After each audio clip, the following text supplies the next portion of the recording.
Scumbags one and all. Long time no see. It has been a full 24 hours since the last time we saw each other.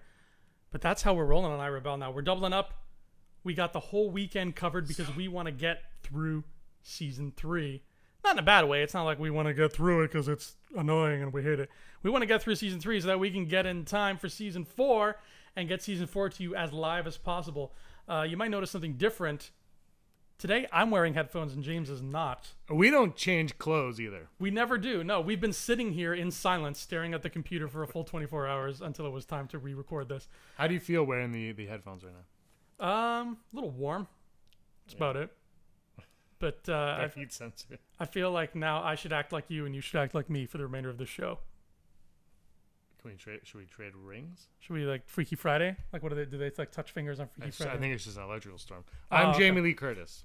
And I'm Lindsay Lohan. Oh, yeah. Damn. You did that on purpose. I'm Lindsay and I don't give a damn what you think about me, okay? If you close your eyes, it's like Lindsay was actually there. What episode are we on today? We're on episode 308. We're starting with 308. It's called Iron Squadron. And we got 2 new planets for you. Keep that counter going. We got My Capo and Sinistog. Man, these are getting more unwieldy. They're running out of words. They are. And by the time episode 9 comes out, the planet's just going to be called... So that brings us to 25 planets that Rebels has given us. Thank you, Rebels. You're making the universe larger every day. Iron Squadron is... what happens in this episode? This one is this is a fillery kind of one. This is about Sato's nephew. He's a teenager. He's got some friends who are also teenagers, and they're on a ship that looks... It's a Corellian fighter, and it looks a lot like the Outrider. Like a hell of a lot like the Outrider. And these kids, basically, they want to... they think they're big. They're like, we want to shoot down a Star Destroyer. And Sabine's like, boy, you don't even know what a Star Destroyer is, okay? And it's basically that back and forth for 20 minutes. Sato and Constantine, they get more fleshed out in this episode, which is good. Because, spoilery... They have big moments in the finale. They do. So I'm glad we got time with them so that we could, make that moment count more. That's about it, really. Iron Squadron was very basic. We meet these teenagers. We meet, Sato's extended family. One of the teenagers, the girl, she is... I can't remember what her name is, but she's named after Andy Gutierrez from the Star Wars show. Her name is like Goody Therese or something like that. Which was kind of funny. So Andy, you are officially canon. Congratulations. Anything to say about Iron Squadron before? No, but like you said, it sets up characters that obviously will give you more weight, give them more weight going forward, which you need, which is good storytelling, I think. Yeah, thankfully. So if they were gonna have an episode like this that really, filled time, at least having that in there makes it worth the while. So then we move on. We're going to jump right to 309, which is called the Winkoffu Job. Guess what? Winkoffu's a new planet. That's 26. Thank you, Rebels. So we got Hondo. Hondo's back, and Asmorgon, that little pink guy who's like, oh, my arms are jello-y. Man, that guy's weird. Asmorgon's still alive for some reason. I thought he'd be dead by now, but he's still kicking. Can't keep a good thing going down. Something. I feel like that guy... I just feel like a guy with that personality in the Star Wars universe would have been shot in the face a long time ago. Like, how did he live this long? Clones. That's a good point, what he said. The Winkoffu Job is a job where they're robbing this base on Winkoffu, and there's a lot of gold. There's gold bars in this, which I guess... are some form of credits. Credits are... I want to know how like the economy works. Like what does a coin look like? Is it all just like plastic credit cards? In the Darth Vader comic, Dr. Aphra steals a bunch of credits, and it's like these multicolored metal bars that look like chrome but in different colors, and it's really pretty. I kind of wish all the money was like that, but I would kind of love to know what the money's like. Like, what if I'm like buying a Jogan fruit on Lothal and I'm like, oh, here you go, here's the money. Like, what am I holding in my hand? Show me that, Rebels. We got Imperial security droids on Winkoffu, and they all wake up I think it's as Morgan shoots one, and AP5 is like, "Don't shoot that droid. Just trust me. Just like don't interact with it." But as Morgan's a jerk, and he's like, "Oh, I'm scared," and he shoots this droid. Yeah. And shooting the droid causes all the other droids to wake up. So now instead of hiding from one, they are forced to flee from like 20. But what's cool about them is they look like the Dark Troopers from the Dark Forces video games. Yeah. Those were back in the day, the Dark Forces Jedi Academy. Those, I think that's where Kyle Katarn got his start. But these droids look like that. So there's some legends coming back in. And that's the Winkothu job. It's very simple, straightforward. They're just pulling a heist. Hondo lies and steals, and as Morgan waves his arms around and steals things as well. Then we got 310. An inside man. This one's a little heavy duty. Thrawn is trying to build the TIE Defender. Do you remember the TIE Defender? That's an old Doug Chiang concept art. I remember in the old book. That was a beautiful TIE. And this is the one where Callas admits to the rebels that he is in fact the new Fulcrum. So we had our suspicions. We knew he was up to something, but this is the one where it says, "Hey kids, Callas is a rebel now." Were you happy or sad that he was a rebel now? Because he's a great villain. I was well, especially now that we know that 4 is the end of the series. The season 4 is the end. I'm good with it. Like the problem with when you do these kind of twists on a TV show, like like a Walking Dead type show, that they keep going, and you're like, "Oh, I'm going to do a twist." Is if you don't have an end game, are you doing it too early or too late? And you would think that season 3, halfway through the season, is too early. But when the series ends at season 4, at the end of season 4, then I think it's a perfect amount of time. And then that gives you, and the thing that they did great in this episode is he doesn't surrender, or like he doesn't give up and join the rebels, right? Like naturally, join them physically. He sticks to being Fulcrum, and that is what made it, I think, even better in a lot of ways. Is that he's like, "Okay, I've admitted it, I'm out, but I'm gonna stick around." Yeah, that because he could, they could have easily cheapened and been like, "Okay, now he's just gonna join the rebels, and that'll be that." Yeah, but they didn't. It makes more sense even from like a logistical standpoint, because he can do more damage as an inside man. Yeah. So why go live on the Ghost, live on the run, just become another guy with a gun who's taking pot shots at the Empire whenever he can? Because Thrawn will find you. Thrawn will find you. The way this episode ends too makes it not clear, but it hints that Thrawn might probably already know. I think, it hints at that. I think it hints that Thrawn is onto him. Mm-hmm. He has his suspicions, but not enough, and we'll find out later, but not enough to convict him. Right. Like he's got just enough, but it's all speculation on Thrawn's part. Now it's educated because Thrawn's a smart guy, so he's deducing all the information, but he doesn't have enough to actually get Callas, and Callas at this point probably has more evidence to support him not being the rebel in the Empire. Right. So I think that's where Thrawn's smart enough to know that if this went to Imperial Court or whatever, he doesn't have what he needs to get Callas, and Callas has more where he can win this case. Exactly. That's how I look at it. And also the way Thrawn works is if he knows like you're a spy, but he would sit back instead of just saying like you're the spy and j'accuse. Instead of that, he would he would use that to his advantage. He would let you keep spying. He'd be like, okay, he doesn't know that I know. Let's see what he does. I think that's a huge part of it, but I think when obviously this comes to a head, that kind of goes out the window. Exactly. Like because I think he ends up doing something similar to this at one point. Yeah. But if I was Thrawn and let's say I had a list of 20 planets where the rebels could be hiding. Let's say I memorize that list and I know Callas is a spy, but I don't say anything. And I'm like, "Hey, Callas, go to my office and get me this, please." So I let Callas go into my office. I let him do whatever he's going to do. Then I go back in my office and I check that list again. If there's one planet that I remember being there and it's not there anymore and he changed something, there we go. He's tipped his hand, and I can I can use that to my advantage because now I have a better idea of where that planet might be. Yeah. So that's the kind of guy Thrawn is, and he starts doing stuff like that as time goes on. But that's Inside Man. That's our first real concrete answer as to where Callas's loyalties lie. And we all had ideas. Yeah. Yeah. And I'm glad he's a good guy because after that, after the honorable ones, I felt so bad for the dude, and I was like, get this guy some love, give him some friends. He just wants friends. Now let's go to 311, which is called Visions and Voices. $10 says there's a vision and or a voice in this episode. I will take that bet. You'll take it? Tell me the odds. What are the odds that'll happen? 0%.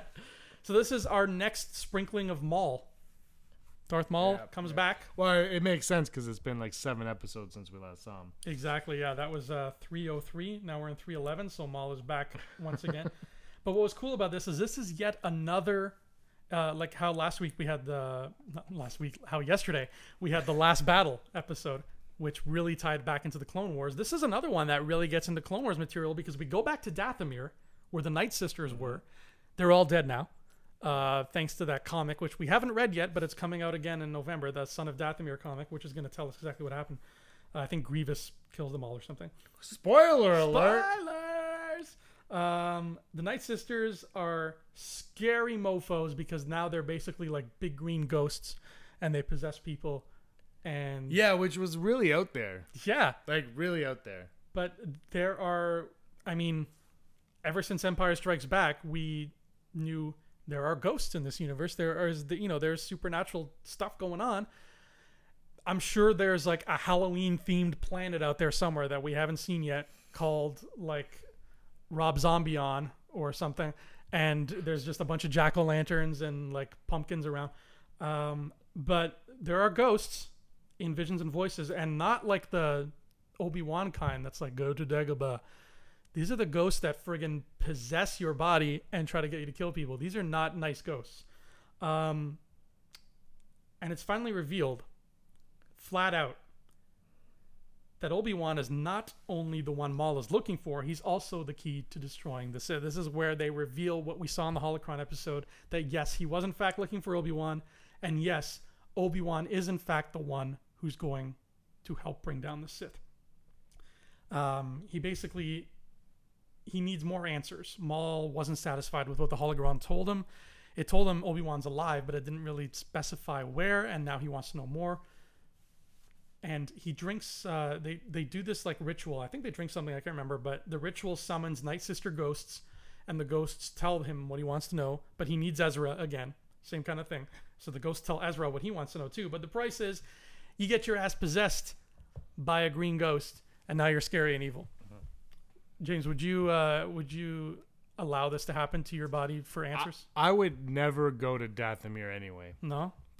Not even for like a Dathomir burger? I get scared very easily. Well, Dathomir, you can get to Dix's Diner in Coruscant though.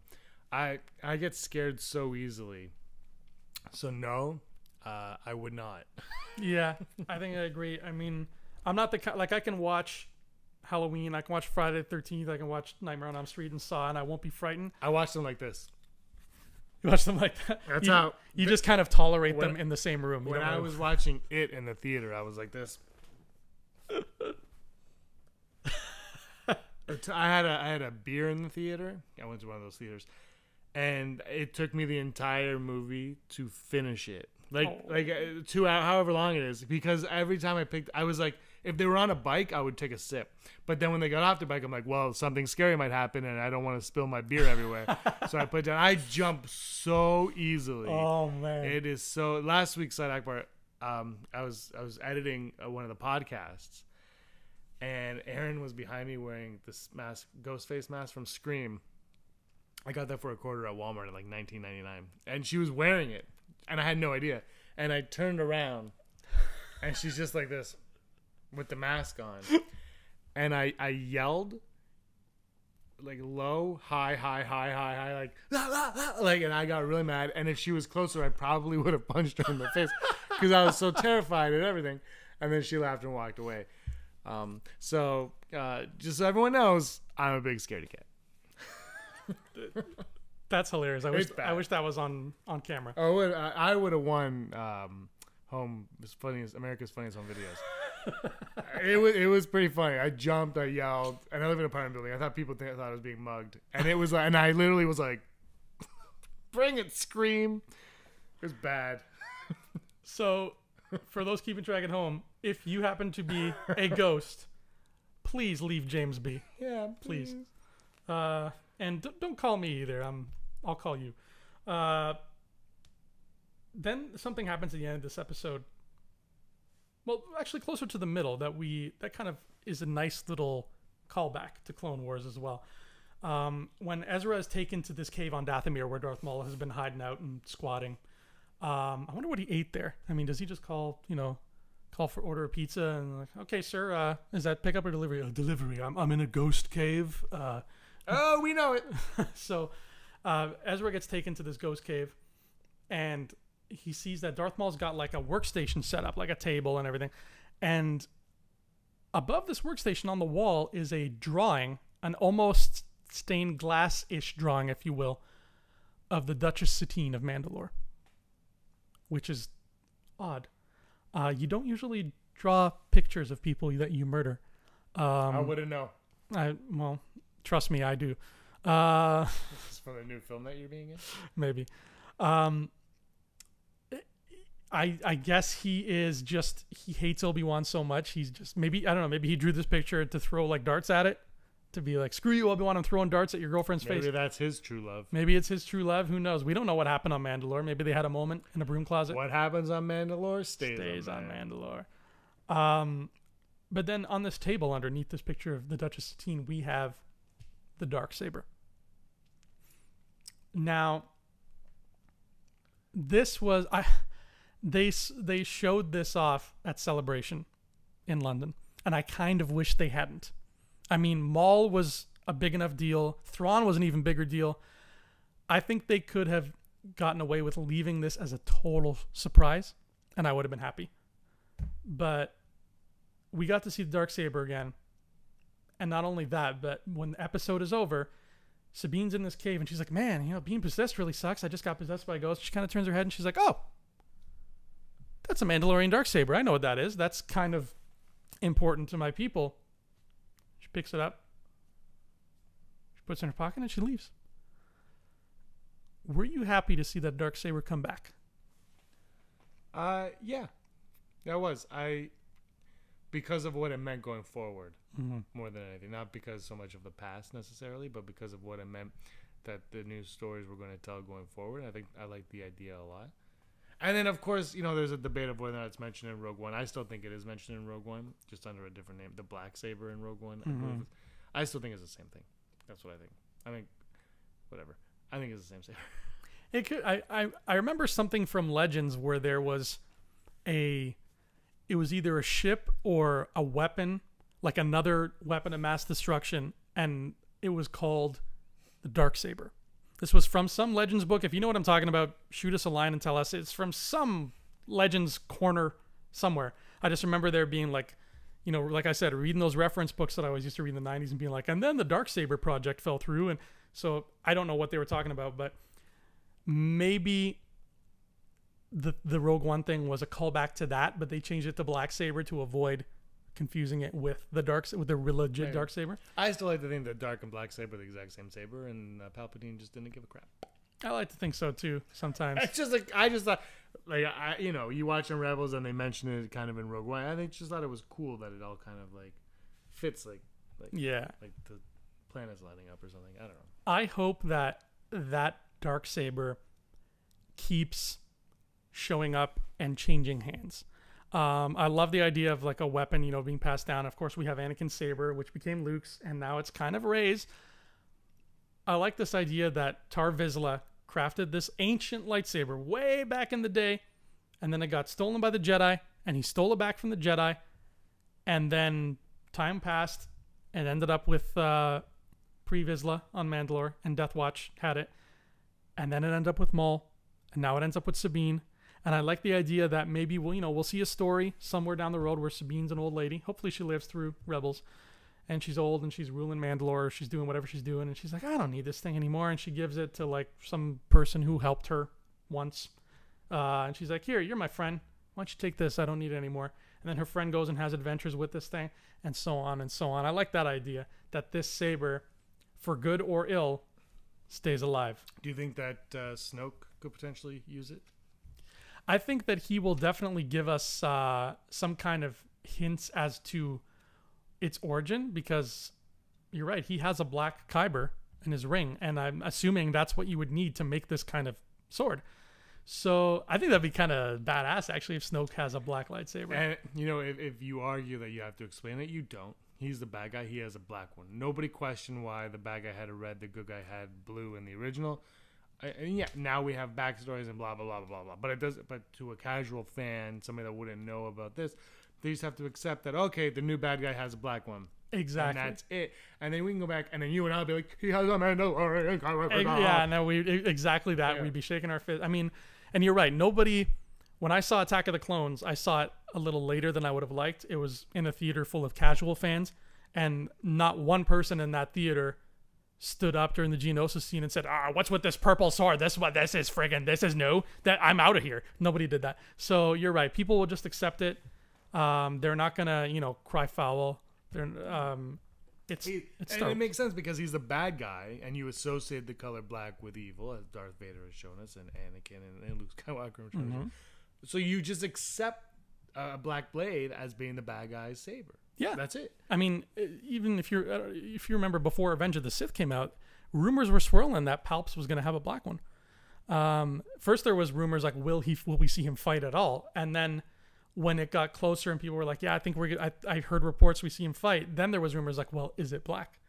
And what I love about the Darksaber too is not just that it's black, but it's got like the white outline. Yeah. I think that looks so sexy. And that in live action would look amazing. Yes, make it happen. So that's Visions and Voices. Now we have one final episode to talk about, but we're going to leave you on a cliffhanger, just like they did, because we're going to talk about Ghosts of Geonosis, Part 1. This answers my question that I have. Why was Geonosis not even mentioned in the Rogue One movie?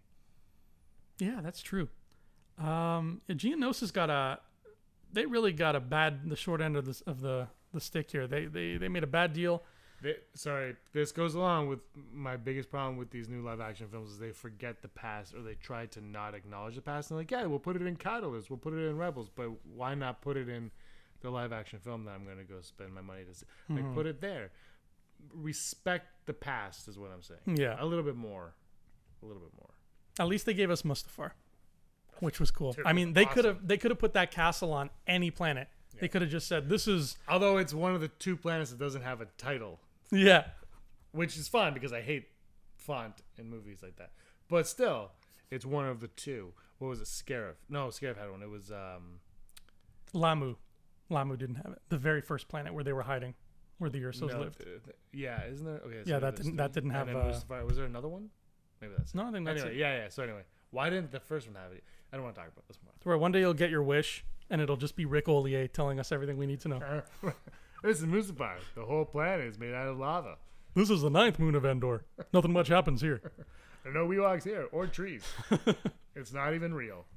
Neither am I. Speaking of Ewoks, Side Akbar, I told you this. It is canon that Ewoks leave Endor and go through the galaxy, because I was reading Tales from a Galaxy Far, Far Away, Volume 1, Aliens, and in one of those short stories, in Maz Kanata's castle, a person is walking through talking about the aliens she sees, and she describes an Ewok in great detail. And the best part is ever since we've seen The Force Awakens, I said I wished in Maz Kanata's castle bar thing that the camera just kind of, as it follows along, you see in the corner an Ewok and a Gungan having a drink together.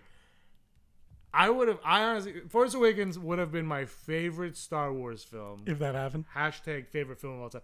If they did that. Could you imagine? They're just in the background. It doesn't have to be anything. I would have lost my mind. I would have been like, this is the greatest. I mean, I lost my mind when I heard Yoda. The first time I watched it, I was like, Erin was beside me. I'm like, She's like, stop it. I'm trying to watch a movie. I'm like, but it's Yoda. And then like Rogue One was Sadul. I'm like, Brock. He was like 2 seats down. Did you hit? No, I didn't. Oh my God. That's how I watch Star Wars. Brock. What did you think of that scene? I missed it. I was eating popcorn. But that's what made me so excited about that book was not just the fact that we saw an Ewok off of Endor, but that we saw an Ewok off of Endor in Maz Kanata's palace. Yeah. I was like, damn it, James was half right. This is great. I have to tell him. Of all the places, that makes so much sense. Yeah. So thank you. I forget who wrote that book. There's a Q in his name, but thank you. I think Landry Q. Walker. That's it. I don't know how I remember that. Wow. Thank you, Landry Q. Walker. So Ghost of Geonosis. People are starting to put 2 and 2 together regarding the Death Star. Finally. I mean, it was kind of hard enough to keep something like that a secret, and now people are starting to figure it out. Bail Organa, he figured out that all of these mysterious construction materials that keep going missing, they're linking to something sinister. Because he's the one in this episode who's like, guys, all these materials, they keep vanishing. They keep, we keep tracking them to this dockyard near Geonosis. Can you guys go figure out what the hell's going on, please?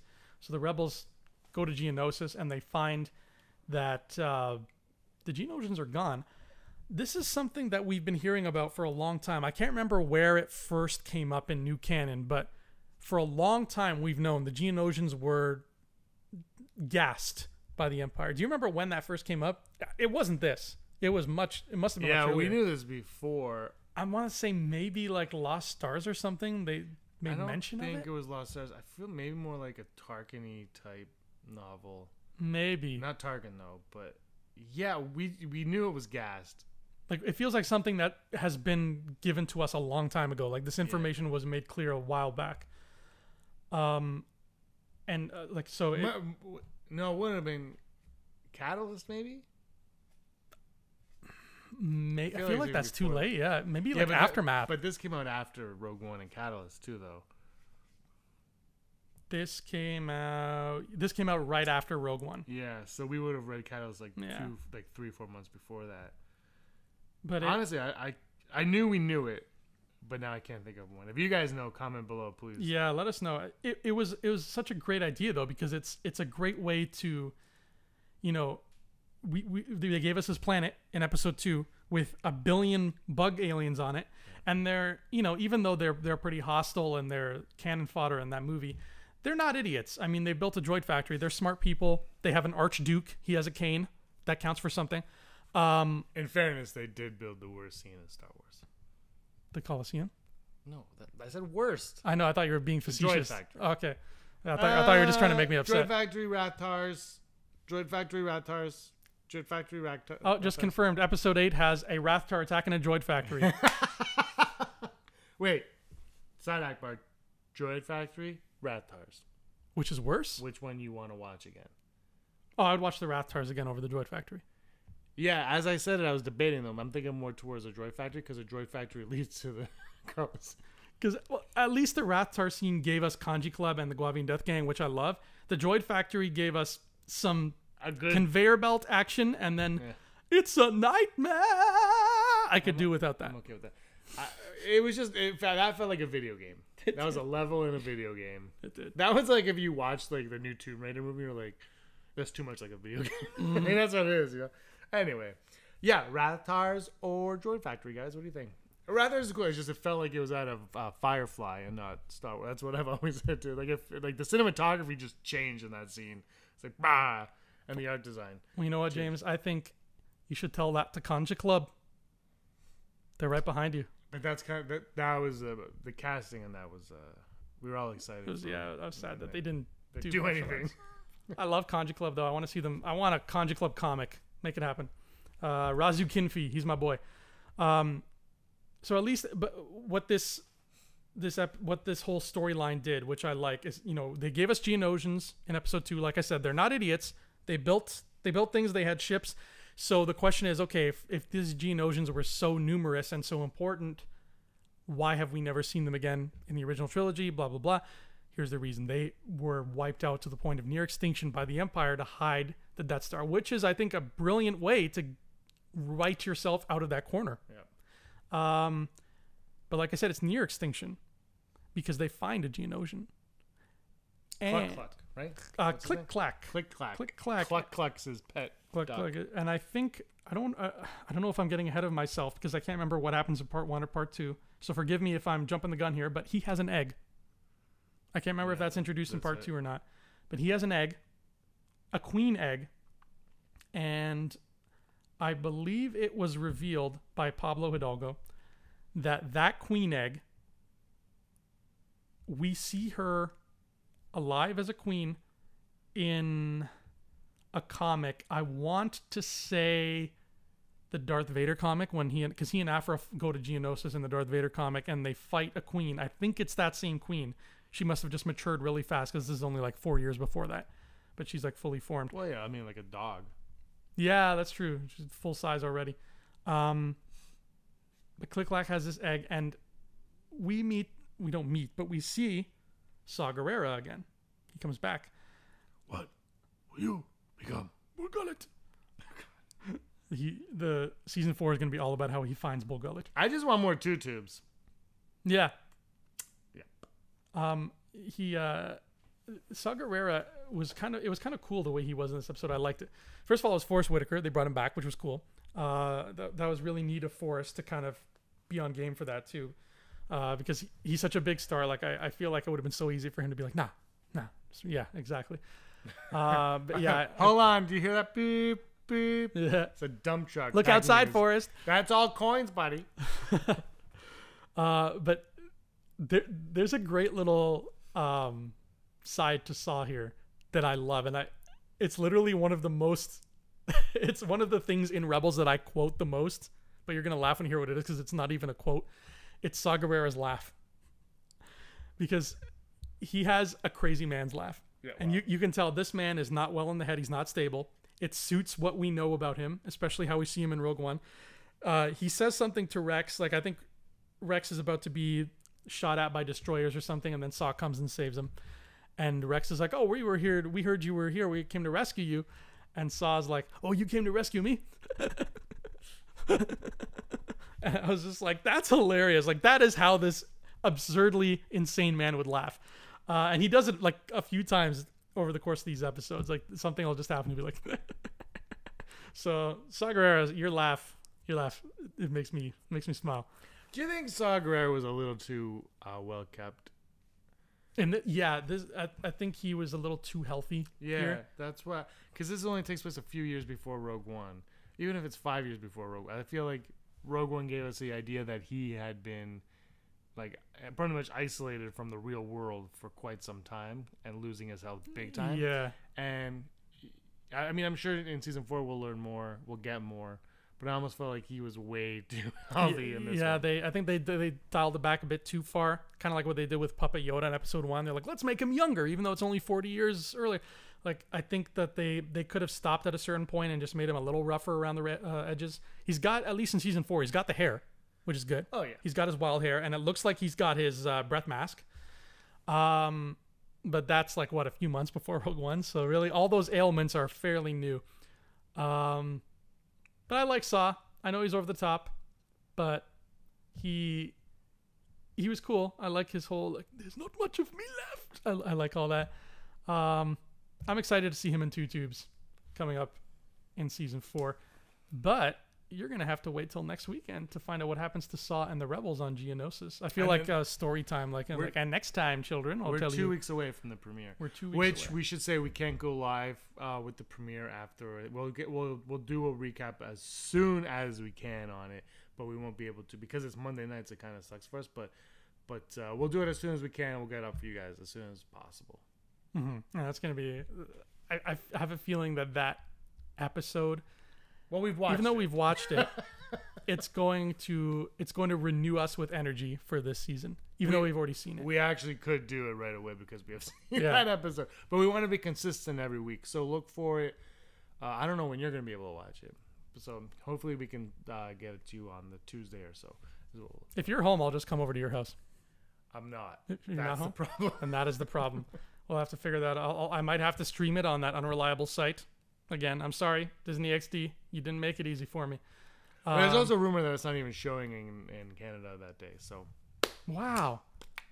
Rumor. I don't know for sure. I imagine it is because everything else is the same day as the States. It's Disney XD still. Mm-hmm. But I don't know. But we're going to try to get it to you as soon as humanly possible.